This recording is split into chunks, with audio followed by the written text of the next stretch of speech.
bienvenue à votre émission hebdomadaire de Pick Hunter Show, la seule et unique émission francophone sur le web qui vous conseille durant la fin de semaine de la NFL. Alors, Eric, j'ai eu une bonne semaine la semaine passée. Toi aussi, tu as eu des bons choix. Il y a même certains choix là, que je croyais qu'il aurait pu gagner, mais il y a eu quelques bons upsets la semaine passée. Tu sais, je disais là, dans la semaine passée là, que c'était tous des gold picks. Puis ça sert à faire, là, je prendrais probablement encore les mêmes choix parce que c'était des très bons choix. Le Seahawks là, qui ont échappé ça quand ils mènent par un touché à 1 minute 9 la fin, avec un vraiment mauvais play call encore une fois. C'est ça, là, c'est les deux derniers matchs, là, c'est vraiment ça. Là. On a vu au Super Bowl, là, on a pas besoin d'en reparler, là, ça a fait assez mal à bien du monde. Puis encore là, c'est deux games qui avaient pas de raison d'échapper, puis ils échappent. Fait que c'est ça le problème. Fait que ça, au Paris, là, souvent, là, on se fait avoir par des affaires de main. C'est pas parce que c'est des mauvaises analyses qu'on a faites. C'est des choses qui arrivent, là. Comme hier dans le match, là, qui aurait pu prévoir qu'il y aurait eu, dans le Thursday Night, 2 touchés en 9 secondes. Personne n'aurait pu prévoir ça. C'était 0-0 au début du deuxième quart. Après ça, des bad calls, des deux coachs, des revirements. Mais ça fait partie de la game. Mais voilà, c'est pour ça la magie du Paris sportif. C'est ça. C'est pour ça que nous autres, on nous arrive à chaque semaine avec 3 picks. On est quasiment sûr que ça va rentrer la plupart du temps, en tout cas, à moins qu'il y ait vraiment là, un revirement de situation, mais la plupart du temps, ils sont bien analysés, sont bien travaillés, sont bien décortiqués. Fait que je pense que je peux pas sortir plus de qualificatifs du dictionnaire des synonymes pour vous dire que nos choix sont quand même assez impeccables. Alors, on vous invite fortement à les suivre, à nous dire que vous les avez choisis, nos picks. Ouais. Donc, cette semaine, on va y aller très rapidement avec nos bronze picks, Eric. Cette semaine, cette cote-là, je la comprends pas. Vraiment, là, je sais que c'est une équipe sur la route. Les Falcons d'Atlanta contre les Giants de New York. C'est sûr que la semaine passée, on les a vus contre Dallas, ils ont échappé ça, qu'honnêtement, ils n'auraient pas dû échapper. On sait pas qu'est-ce qui s'est passé. Bad play call, essayer de faire une pause dans le fond du end zone, t'aurais dû te coucher à terre et prendre la sac, selon moi, en tout cas, là. Je suis pas Coughlin, là, mais me semble, là. Match de division, tu vas gagner, là. Peu importe la match que tu gagnes, quand t'es proche de la main de la zone de début, il n'y a pas de raison, là. En tout cas. Fait que les Falcons, négligés par 2.5 points, même sur la route, je trouve que c'est excellent parce qu'on a vu là, qu'est-ce qu'ils ont fait contre les Eagles. Là. Ils ont été très très forts, ils m'ont surpris honnêtement. Là, je pensais pas qu'ils allaient être dans le match tant que ça. Puis, ils en ont tenu tête. Puis, moi, Giants, ils m'ont rien montré là, au dernier match là, qui fait que je les ai trouvés impressionnants. Là. Moi, ce que j'ai trouvé aussi, là, surtout là, la perte de John Beeson, ça a fait mal en salle. On a vu sa dernière drive. Là. Ouais. Witten était tout seul. Romo a eu le temps d'échapper le ballon, de le reprendre, puis de voir Witten tout seul dans la zone, puis lui donner. Ouais, parce qu'il a bien analysé la situation, il est allé contre le linebacker recru là, Ouna, là, fait que c'est sûr que ça... C'est ça qui arrive, c'est que les blessures, souvent, même des postes comme ça peut changer un match, puis on l'a bien vu. Il n'y avait aucune pression de Romo sur le dernier jeu, là. Il faisait ce qu'il voulait, là. Il a pris le temps, comme je dis, d'échapper le ballon, puis de le reprendre. Non, mais c'est un clutch player, là, Tony Romo, faut le dire. Dans les dernières drives, il est capable de faire ça. Il est capable de supprimer comme du meilleur, ça, c'est sûr certain, mais de toute façon, bon, l'idée est pas là, c'est qu'en fin de compte, moi, en fait, je la trouve bien spéciale, cette cote-là, parce qu'en fin de compte, les Giants de New York, qui est mon équipe, c'est une équipe qui joue beaucoup mieux à l'extérieur de New York. Et puis les Falcons d'Atlanta, c'est des homers. Les autres, c'est une équipe qui adore jouer dans son dôme. Fait que là, c'est sûr que là, je la comprends un petit peu moins, là, que les Giants soient favoris par 2.5 ici. Ben, c'est sûr qu'ils sont à la maison, mais ils sont pas bons à la maison. Ils sont 2-5 against the spread versus les Giants à New York. Ouais. Fait que déjà là, New York, les chiffres sont pas écœurants. 1-4 dans les 5 dernières pour les Giants à la maison. Ils sont 3-9 dans les 12 dernières parties des Giants. Fait qu'ils sont pas... selon moi, ils sont pas équipés pour veiller tard dans ce game-là. Fait que je vous dirais, le 2.5 points, là, allez-y même Moneyline, là, les Falcons vont gagner ce match-là. Là. Excellent choix, malgré le fait que ça me fait de la peine, fait de la peine comme ça, mais regarde, on y va avec le fait que, bon, on laisse le côté émotif, on y va avec le côté rationnel, là, c'est un petit peu ça notre émission. Moi, mon bronze pick, en fin de compte, ben, ça va être les Rams de Saint-Louis, justement, t'en as parlé en début d'émission, là, contre les Seahawks de Seattle, qui m'ont vraiment surpris, là. C'est une équipe, là, Jeff Fisher, là, c'est un magicien, ce gars-là. On n'entend pas parler parce que il a coaché les Titans de Tennessee, puis là, il s'en va coacher les Rams de Saint-Louis. C'est de petits marchés. C'est ça, là. Fait que ça m'a affronté les Redskins médiocres de Washington. OK, puis la cote est 3.5. Vous allez me dire, c'est un road team. C'est sûr, mais bon. À part Trent Williams, là, pour la whole line, là, des Redskins, il y a personne qui est capable de bloquer, là, pour protéger Kirk Cousins, là. Tu sais, je m'excuse, là. C'est vraiment le seul joueur qui est capable de faire peut-être de quoi. Mais là, ça m'a affronté le meilleur, peut-être même une des meilleures pass rushers élite de la ligue, là, les Rams de Saint-Louis, là. C'est une défensive quasi... Ah, la petite Donald, là, ça me sont incroyables, là, pour vrai. Le monde ne les voyait pas comme ça, là, mais ils sont vraiment, vraiment incroyables. En plus de ça, les Redskins de Washington, ils ont perché des Sean Jackson. Tu sais, qui c'est vraiment, là, il tirait un mollet, là, ou je sais pas trop quoi. Il est tout le temps blessé, de toute façon, ce gars-là, là, je m'excuse. Même avec les Eagles, c'était pareil. C'est un gars, peut-être, qui met beaucoup de cœur quand il joue, mais je sais pas s'il s'entraîne aussi bien qu'il est supposé de le faire, parce que c'est un wide receiver qui est supposé de catcher des longues balles. C'est un gars qui est supposé être plus athlétique que physique. En tout cas, bon. Moi, c'est un petit peu ma manière de parler. En plus de ça, Marshall Lynch, il a été retenu à 4.1 par carry. C'est-à-dire, quand il tenait le ballon contre les Rams de Saint-Louis, il devait faire pas plus que 4.1 en moyenne. Je sais pas ce qu'Alfred Morris va être capable de faire contre cette ligne-là. Non, une très très bonne défense, les Rams. Aussi, je trouve que la ligne est bizarre. Il y a beaucoup d'équipes sur la route qui sont négligées, qui devraient être favoris, mais regarde. Vegas ne se sont pas encore adaptés, ça a l'air, puis il faut en profiter. Là, non, c'est ça, faut sauter là-dessus. Ah ouais. Parce que moi, honnêtement, là, je vois pas à qui Kirk Cousins peut lancer la balle, à part peut-être Jordan Reed. Ok, c'est beau, là. Pierre Garçon. C'est peut-être un peu Pierre Garçon, mais Pierre Garçon, c'est plus le gars qu'on le connaît avec les Colts d'Indianapolis, là. Fait que, en fin de compte, là, je vous dis tout de suite, c'est sûr que certains vont dire, par contre, que les Rams de Saint-Louis ont joué peut-être la game la plus importante de leur saison, de leur jeune saison, c'était la semaine passée de battre contre les Seahawks de Seattle. Mais moi, je le sais. Jeff Fisher, c'est un gars qui adore faire des trick plays. On l'a vu contre les Seahawks la semaine passée. Nick Foles est capable d'écouter son coach, de faire qu'est-ce qu'il en est. Ils s'en vont dans un territoire qui est pas vraiment hostile, parce que même peut-être les fans des Redskins, en cachette, sont fans des Cowboys ou des Eagles. Fait que moi, je vais directement ici avec mon Browns pick. Les Rams de Saint-Louis, favoris par 3.5, c'est le choix du Money Hunter cette semaine. Très bon choix. Donc, continuons notre émission avec nos Silver Picks. Rick, je te laisse commencer les hostilités. Je vais me laisser tenter pour mon Silver Pick avec un petit over-under. Ah bon, ben c'est ton premier d'année.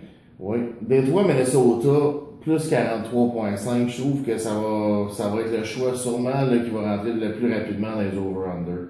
C'est deux équipes qui sont capables de faire des points. C'est sûr qu'on a vu la semaine passée Minnesota. Ils ont joué contre une défense surprenante. Honnêtement, je m'attendais pas à ça de la défense des Niners. Avec tout ce qu'ils avaient perdu, là, je m'étais dit qu'elle allait avoir une game rough, puis au contraire, là. Non. Ils ont été très surprenants, les Niners. Faut que je leur lève mon chapeau. Ah, mais c'est Carl Side là, qui a tout fait là-dedans. Là. Ouais, mais quand même, ils ont eu des beaux jeux défensifs, puis ils ont été surprenants. Mais c'est sûr que cette semaine, ça va être une game plus offensive pour Minnesota. À la maison, c'est sûr, ben ouais. T'sais, ils ont fait 3 points la semaine passée. Là. Il va falloir que ça se réveille. Adrian Peterson, là, il ne pourra pas le museler de même longtemps. Là. Ça faisait un an qu'il n'a pas joué au football. Il était peut-être rouillé un peu, mais là, ça commence les vraies choses à la maison. Là. Vous allez voir que la foule va pas mal être moins patiente. Pareil pour Calvin Johnson, là aussi, qui n'avait pas joué durant la pré-saison, puis là, il avait sûrement les jambes rouillées. Fait que c'est sûr, certain que d'habitude, ce gars dans un fantasy, là, il donne des points, là. La semaine passée, il t'en a pas donné gros, là. Puis ils ont quand même fait 28 points la semaine passée, Detroit. Ouais. Donc, je m'attends qu'il y ait 7 points dans ce match-là. Puis 43.5, je trouve que c'est pas énorme comme over. Puis je vous dirais honnêtement là, que si les stats, on regarde ça, là, c'est 50-50 pour ce qui est de l'over-under entre ces deux équipes-là. Ah, parce qu'on peut quand même faire des bonnes stats, parce que c'est quand même un rivalry. Ces deux équipes-là s'affrontent 2 fois par année. En 8 parties, c'est 4-4. C'est très, très partagé. Fait que c'est pour ça que je vous dirais que ça peut aller d'un bord ou de l'autre, mais dans ce game-là, il faut y aller avec le feeling. Puis moi, j'ai le feeling que ça va exploser, étant donné que Minnesota sont à la maison, puis ont de quoi approuver. Ils ne veulent pas se retrouver 0-2 non plus, là. Mais non, aucune des deux équipes va se retrouver à 0-2. Fait que c'est sûr qu'il va y avoir du point là. Donc je vous dirais, là, ça, c'est un très bon lock, là, plus 43.5, là, Minnesota, Detroit, là. Sautez là-dessus. Très bon choix, ça. Bon, je vais y aller avec mon Silver Pick. Sûrement la game qui va être sur toutes les lèvres là, cette semaine, que tout le monde va parler, là, c'est sûr et certain.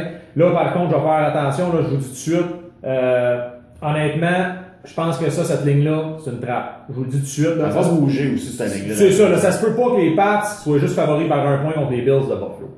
Je m'explique. Les Bills de Buffalo, on en a parlé dans notre première émission, c'est une équipe qui est transformée, sûrement celle de la NFL qui est le plus transformée. En ce moment, là, ils vendent autant de chicken wing à Buffalo qu'en ont vendu durant les 10 dernières années. Tout le monde est dans le bandwagon. C'est incroyable, là, qu'est-ce qu'une game peut faire.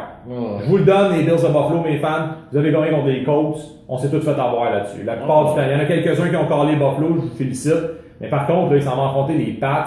Que c'est un, tant qu'à moi, là, qu'on les aime ou qu'on les aime pas, c'est un des meilleurs, si c'est pas le meilleur, tandem, entraîneur-chef, QB. Ces deux-là, Bill Belichick et Tom Brady, ça fait des années qu'ils sont ensemble. Ils savent comment ça fonctionne, la game. Ils savent comment contrôler aussi la game émotionnelle aussi. Parce que là, Rex Ryan et Bill Belichick, là, ça se parle pas mal sur les réseaux sociaux. On le sait que tout le monde déteste les Pats, là.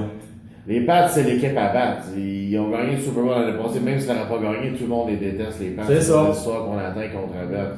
Puis là, bon, en plus de ça, les fans des Bills, c'est sûr et certain que je le sais que c'est votre game la plus importante depuis 1999, depuis le temps que les Bills ont fait justement les playoffs, c'est votre dernière game en série éliminatoire. Pour vous autres, c'est comme votre Super Bowl. Mais pour Tom Brady, là, puis le Gronk, puis Bill Belichick, puis même, on dirait, man, un petit Lewis, là, un running back que personne n'aurait pensé qu'il aurait explosé, les Eagles de Philadelphie l'ont release. Puis en ce moment, tout le monde va le chercher, man, dans leur fantasy, parce que Bill Belichick est capable de faire d'un joueur pourri une superstar.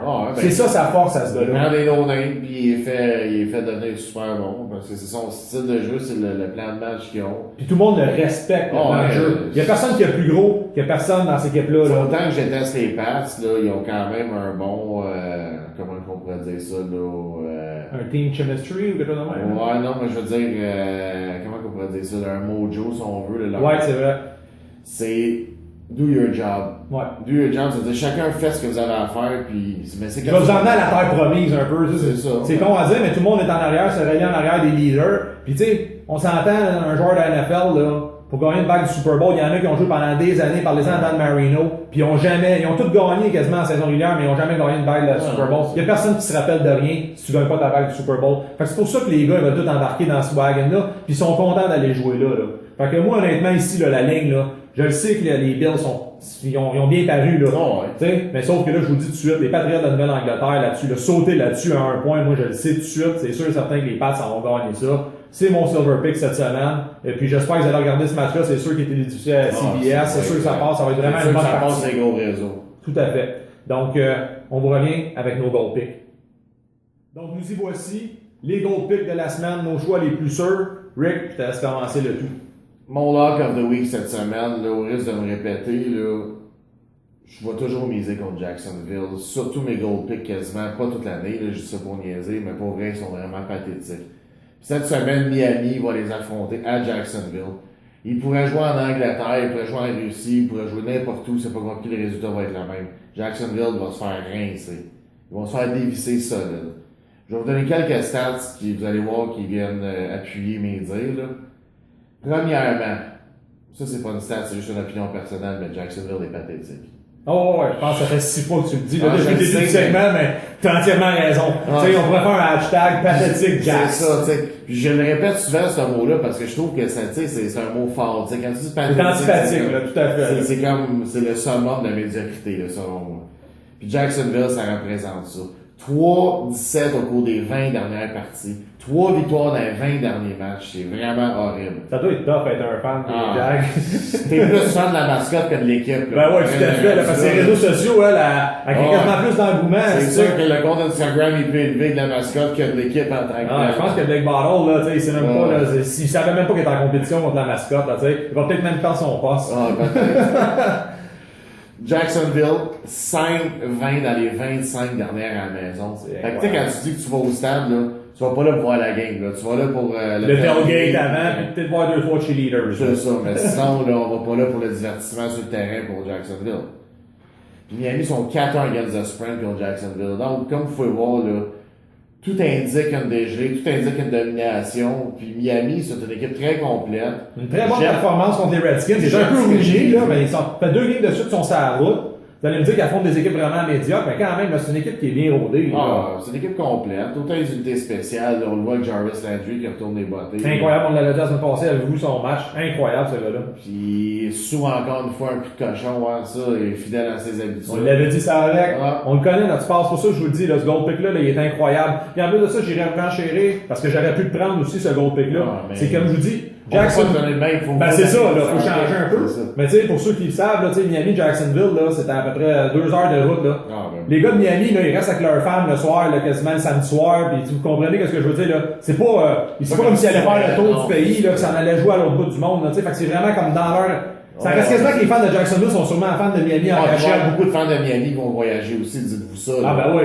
C'est ça, je te dis. En fait, compte, les fans de Miami, je suis sûr qu'en dessous de leur jersey, là, de Blake Bottle, ben, ils ont un t-shirt des Dolphins de Miami, tu sais. C'est juste qu'ils veulent pas se faire pitcher ou se faire cracher dessus dans le stade, tu sais. Vous comprenez ce que je veux dire? Ça, c'est un excellent choix. Puis même moi, je renchéris là-dessus, ça serait mon gold pick aussi. Mais par contre, comme tu dis, faut vraiment donner 2 gold picks. C'est ça, l'émission. Fait que je suis allé travailler un autre parce que j'en avais un autre pour vous autres.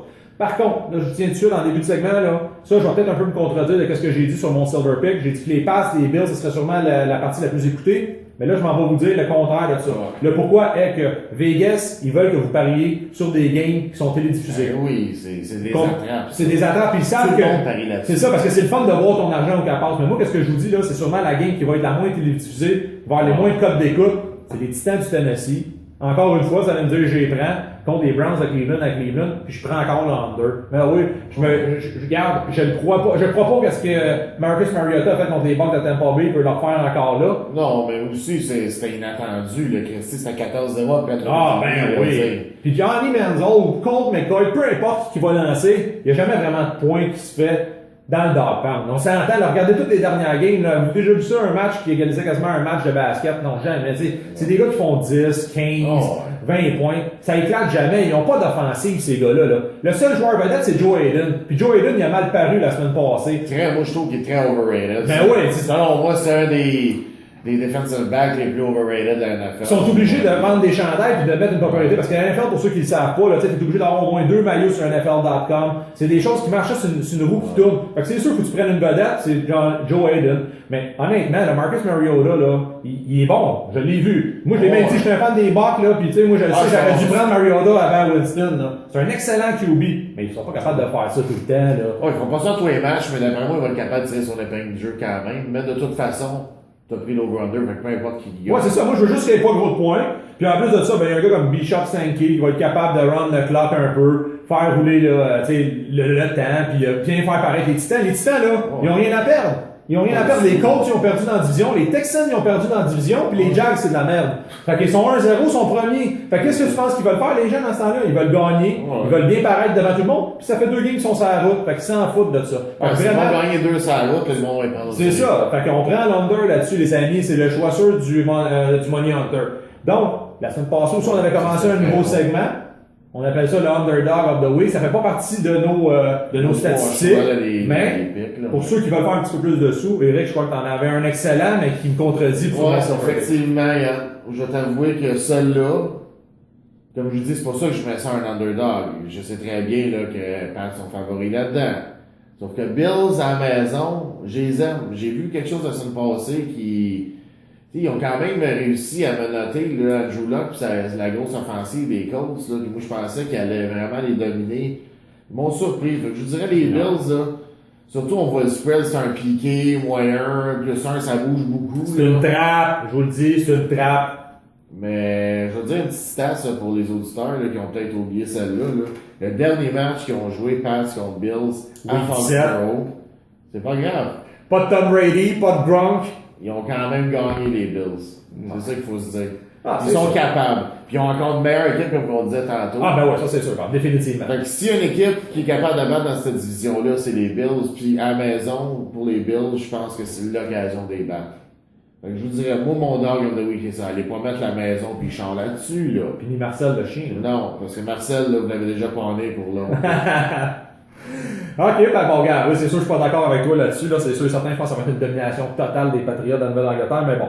Moi, mon dog of the week cette semaine, c'est les Texans de Houston, ça va affronter la Caroline. Ils sont négligés. La Caroline, ils ont bien paru la semaine passée. Sauf que là, bonne défense. C'est ça, là, ça va être vraiment, sauf que là, l'affaire, c'est qu'ils ont perdu leur meilleur tant qu'à moi, les Panthers en Luke Kuechly. Fait que ça, c'est sûr et certain, là, que ça change toute la donne, là. Ça change toute la donne. C'est comme vous enviez J.J. Watt pour les Texans de Houston. Tu sais, vous comprenez, c'est deux joueurs qui sont quasi pareils. Ben, moi, je te dirais que c'est les deux joueurs les plus semblables. Oh, ouais, c'est ça, c'est des clones, là, ces gars-là, là. C'est sûr que J.J. Watt, vous l'entendez plus parler sur les réseaux sociaux, tout ça, c'est un gars qui, tu sais, c'est un vrai Texan, c'est ça.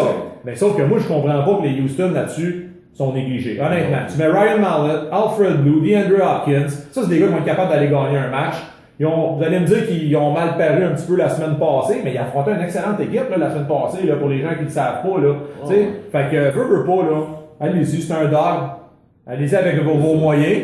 Mais gars, moi je prends les Texans de Houston Moneyline là-dessus, là, c'est mon choix. Alors j'espère que vous avez apprécié notre émission. On se revoit la semaine prochaine. Puis n'hésitez pas à aller liker notre page, le Pick Hunter Show. Vous pouvez commenter aussi. Regardez, on est là. On est prêt à entendre vos commentaires puis à entendre vos choix. Là, ça serait très intéressant. Oui, merci. Bon football.